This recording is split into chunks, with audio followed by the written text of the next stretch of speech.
Cascade Hoops Talk, Billy D. Johnny Radford here, College of Idaho. This man can flat shoot the basketball. You know, your career at College of Idaho, you're shooting 42%. If I remember right, you've made 255 threes. And I've been in Caldwell several times. And when you come in, the fans start to go crazy. Last season, you shot 47%. When did you realize, man, I can shoot this basketball thing? Well, it was kind of funny. My freshman year, COVID year, 2020. Yeah. It was maybe like one of the first two practices. And Coach Blaine stopped the whole practice. He's like, he's the best shooter in the country. I wasn't shooting the ball well at the time, though, but it was cool to see that and just to hear that, and then progression to the next 4 years. Yeah, so 255. Now that first year, that COVID year, you guys didn't play that many games. I think you only made like 10 threes or something that year. I struggled. Yeah.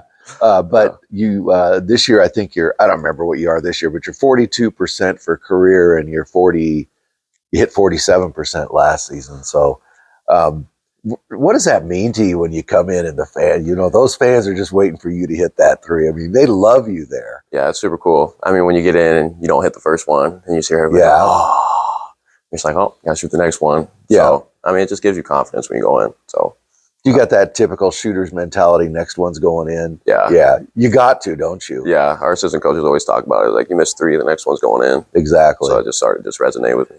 Talking about 3-pointers, man, Dougie Peoples, he shocked a lot of people in the Cascade Conference. What was it? I think it was the Multnomah Warner Pack weekend. I think either that or Northwest. Anyway, he got some playing time because you guys won by a pretty significant margin.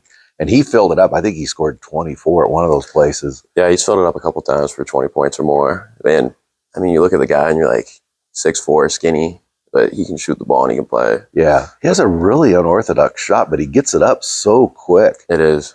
Yeah. Yeah. What's it meant to you to be part of College of Idaho basketball? I mean, it's just everybody talks about the Yotes, right? Yeah. I mean, I came from a high school where I didn't win too much. And the success wasn't there. And then moving into college, I had to learn how to be a totally different player. And I think through my next 3 years and how I progressed was I really learned how to become a winner. So I had to learn a whole new style of basketball. Like high school, I took all the shots.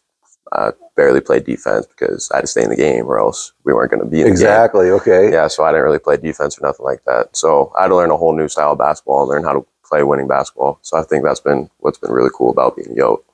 I want to go back. In high school, you had a pretty good career, though. You were Great Basin Player of the Year, if I remember right, 4A All-State.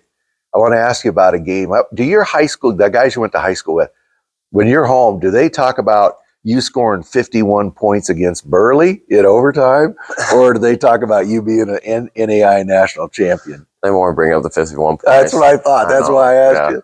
That was huge. Burley was really good at the time. And like you said, you guys were struggling. I think you were a 6th seed going into that tournament or something. Yeah, maybe. Yeah. Talk about that game a little bit. It was pretty wild, wasn't it? It was. I mean, me and Jace Whiting, who's now at Boise State, who they just made the national, they just made the tournament too, which is pretty cool. 2 small town guys playing for big programs. I mean, it was a cool game, but honestly, I felt like we had a little bit of a rivalry. My dad was the head coach. His dad was the head coach. So we were just kind of going at it. Oh, I didn't realize that part. Yeah. Tell me the name of your high school again. It's slipping my mind. Wood River. Wood River, that's right. Yeah. Your dad coached you in high school? Yeah.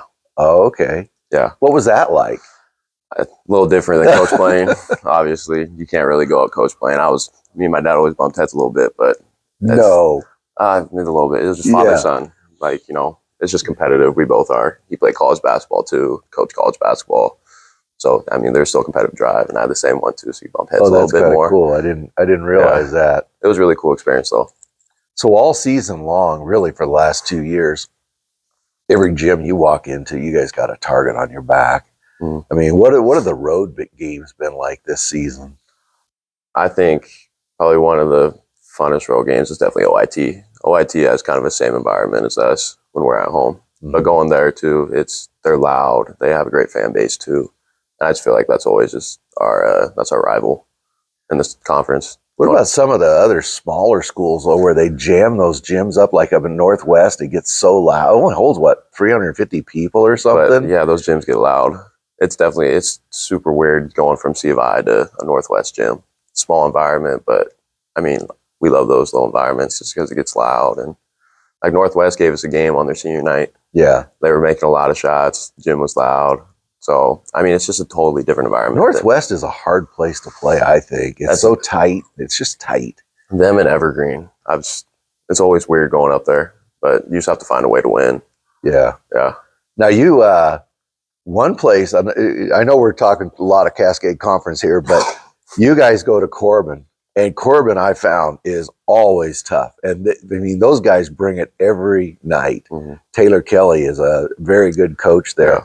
And boy, you guys barely got out of Corbin that night in Salem. Talk about that game. I think you won on the last possession or something. Yeah, we got the big man in the middle, and he took a dribble jump shot right at the 3-point line. And that's all we could ask for. We didn't get it into any of their scorers' hands. But that game was honestly down to the wire. It was just back and forth. They are well coached, and they have guys who play hard, and they do a good job of scouting. So they scout guys really well. And Samaje had an incredible game too. I think he had 27 that game. Yeah, just goes off, and he's just so poised. And just like we just talk about him being stoic in those moments. Talk about Samaje's ability to get to the rim. Oh my gosh, yeah.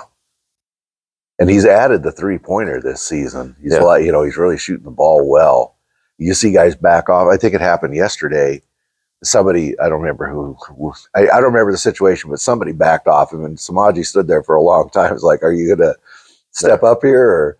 And he popped a 3 on him. That's really, I've seen him do that several times this season. Mm-hmm. No, I mean, credit to him. He's really improved his 3-ball. Last year, guys would sag off of him, and he'd still shoot it because you have to. Yeah. You know, you're a scorer. You have to shoot that ball, but he's shooting it with a lot of confidence right now, and that's just poised to him. You know, College of Idaho has obviously a lot of good basketball players, but a lot of good guys. Mm-hmm. You know, when you were wrapping up your high school career and you were thinking about where you were going to go to school, what made you select College of Idaho? I mean, I only had 2 options out of high school. Coming from Wood River, it's not a basketball school. Yeah. Nobody looks like it's a ski town, honestly. Like, that's where all the skiers. Okay. Yeah. So, just coming out of high school, I had CSI and C of I. And honestly, I was looking more of a 4-year route. And my assistant coach coached me the assistant coach for C of I at the time coached me in AAU. And so that's how I got the connection to College of Idaho and Coach Blaine.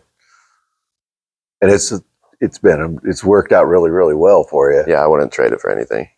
Talk about the students and the football players and the volleyball players. And you guys got one of the best student sections in the country. Yeah. I mean, we all support each other. We're at everybody's games. So, I mean, it's really like a community aspect. Everybody knows everybody. Everybody's supporting everybody's games.